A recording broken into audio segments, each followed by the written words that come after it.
বাপ মা ভালো হয়ে যান, সন্তানরে শুধু মাদ্রাসায় দিয়ে নিজে দাড়ি কাটবেন, নিজে সুদের টাকার উপরে থাকবেন, আর মনে করবেন সন্তান ভালোই যাইব, এত সহজ না, জান্নাত মামুর বাড়ি না।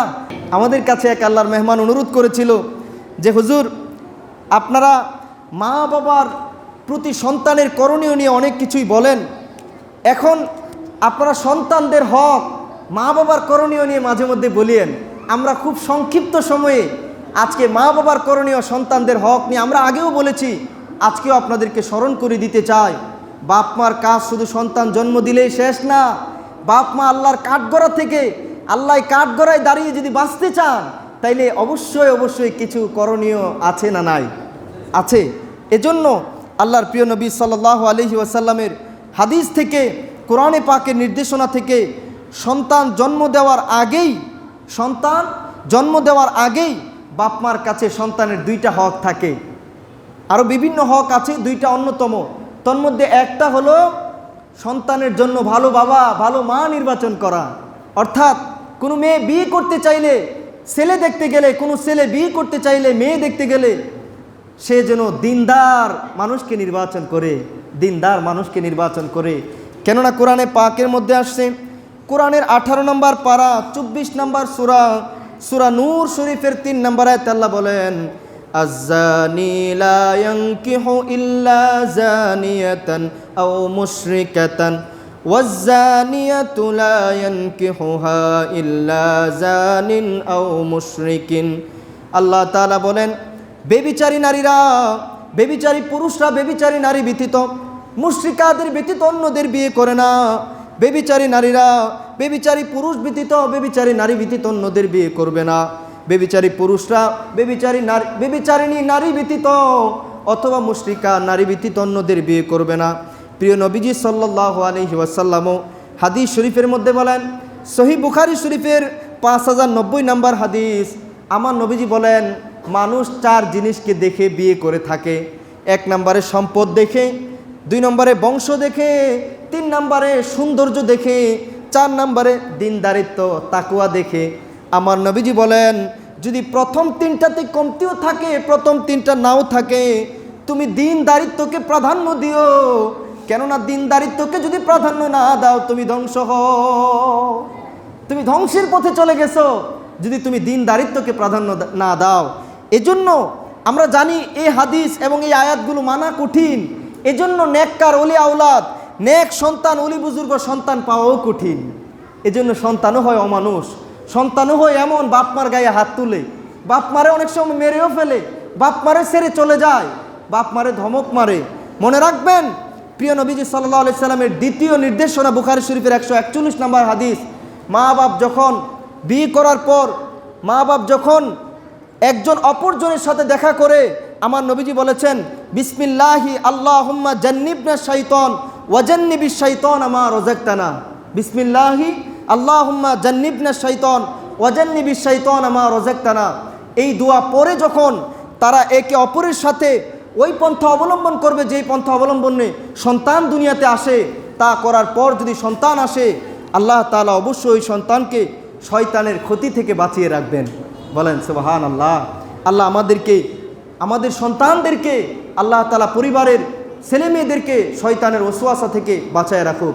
আমরা বলি আল্লাহুম্মা আমিন। সবাই বলেন আল্লাহুম্মা আমিন। এজন্য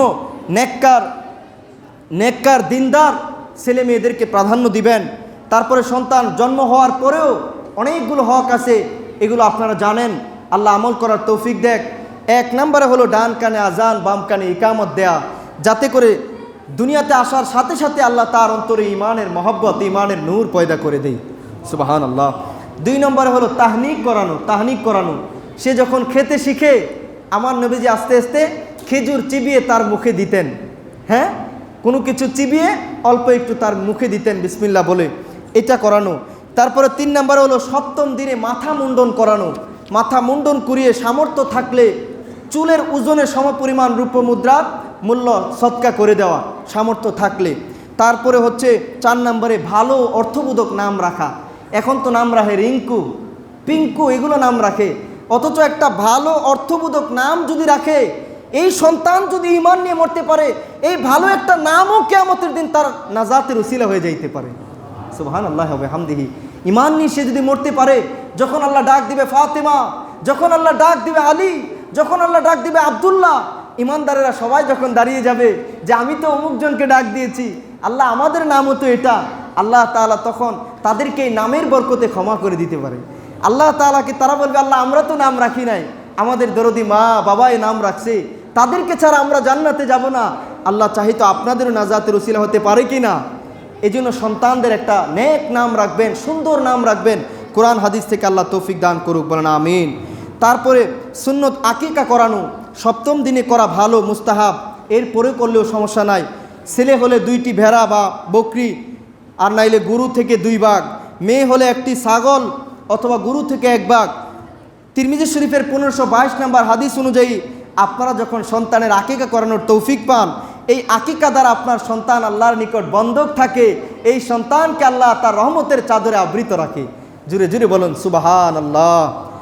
এরপরে সবচাইতে গুরুত্বপূর্ণ যে বিষয়টা, সেটা হলো সন্তানকে নামাজের তাকিদ দেয়া, সন্তানকে খারাপ সহবত থেকে, খারাপ মানুষদের থেকে বাঁচাই রাখা। মনে রাখবেন, আপনি অনেক চেষ্টা করতেছেন সন্তানটা যেন আল্লাহর ওলি হয়, হাফেজ হয়, কিন্তু আপনি অল্প বয়সেই টাচ মোবাইল একটা দিয়ে দিছেন, এরপরে কি টিপতেছে, কয়টা পর্যন্ত টিপতেছে, কই যাইতেছে খবর রাখলেন না। আপনি বাইরে এমন বন্ধুদের সাথে চলতে দিলেন, আল্লাহ মানুষ শয়তান, এগুলো কই নিয়ে যাইতেছে আপনার শয়তানের খবর নাই, সন্তানের খবর নাই। আর সন্তানরা সবচেয়ে বেশি পরিবর্তন হয় বন্ধুদের দ্বারা, এটা আপনি অস্বীকার করতে পারবেন না। এজন্য আপনি গুরু দায়িত্ব পালন করবেন, কোনোভাবেই যেন তারা খারাপ সহবতে না যায়। একবার যদি খারাপ পথে চলে যায়, একবার ঘাড় শক্ত হয়ে গেলে তারা ফিরানো অনেক কঠিন। আফসোস করবেন, হায় আমার সন্তান কেমনেই খারাপ পথে গেল, হাই রে, তখন আফসোস করলে আর কাজে নাও আসতে পারে।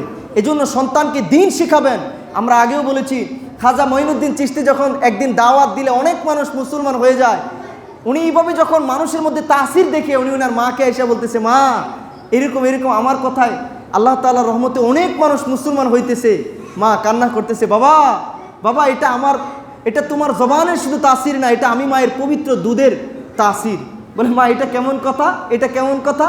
বলে হ্যাঁ বাবা, তুমি গর্বে থাকতেই আমি মা ভালো ভালো স্বপ্ন দেখতাম, আমি ভালো আমল করতাম, কোরআন পড়তাম, তাহাজ্জুদ পড়তাম।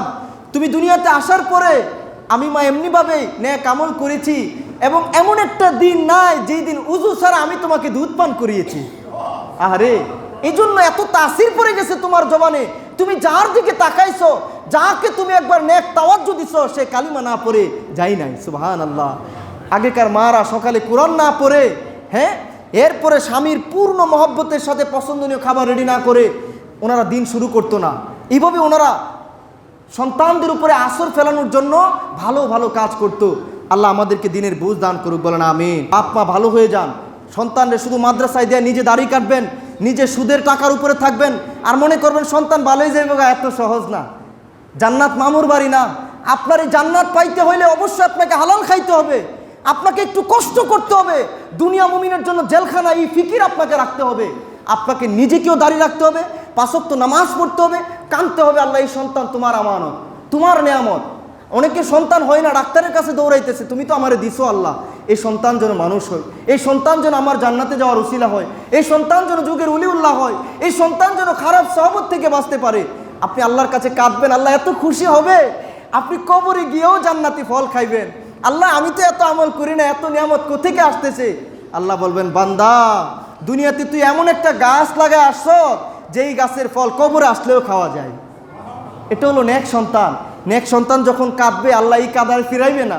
নেক সন্তান যখন দোয়া করবে, এই দোয়া আল্লাহ ফিরাইবে না, কবরে রহমতের বিছানা বিছিয়ে দিবে। আল্লাহ আমাদের তৌফিক দান করুক, বলেন আমিন। আল্লাহ প্রত্যেকের পরিবারকে দিন দায়িত্বকে প্রায়োরিটি দিয়ে ছেলেদেরকে বিয়ে করানো, মেয়েদেরকে বিয়ে দেওয়ার তৌফিক দান করুক, বলেন আমিন। এবং পরিবারের সন্তানদেরকে দিনই, আজকের মা বাপরা, আমরা সবসময় বলি এটাই লাস্ট কথা, আজকের মা বাপরা সন্তান অনেক বড় ইঞ্জিনিয়ার, ডাক্তার, বিসিএস ক্যাডার হবে, এটা অনেক চিন্তা করে, কোটি কোটি টাকা কামাবে, অ্যাপল কিনবে, হ্যাঁ, ঘরের ভিতরে মোটর থাকবে, তারপরে ভালো বিল্ডিং ঘর করবে। ঠিক আছে, করেন। রব্বানা আতিনা ফিদ দুনিয়া হাসানা, আল্লাহই তো শিখাইছে, ওয়াল রব্বানা আতিনা ফিদ দুনিয়া হাসানা ওয়া ফিল আখিরাতি হাসানা, আপনি এটা বাদ দিয়ে দিবেন। ওয়াল আখিরাতু খায়রু ওয়া আবকা, আখিরাত তো চিরস্থায়ী, দুনিয়াতে একেবারে আখিরাতের তুলনায় ক্ষণস্থায়ী, একেবারে সংক্ষিপ্ত সময়। আপনি দুনিয়াতে সন্তানের মাথার উপরে ঠাই গুজানোর জন্য এত টেনশন, এর চেয়ে বেশি টেনশন করা উচিত সন্তান যেন জাহান্নামের আগুনে না জ্বলে, সন্তান যেন শিরকের দিকে ধাবিত না হয়, সন্তান যেন খারাপ সহবতে না যায়, গান বাজনা না শুনে। আল্লাহ আমাদেরকে সেই হিম্মত, সেই তৌফিক, সেই হেদায়েত দান করে দাও না আল্লাহ। আল্লাহুম্মা আমিন।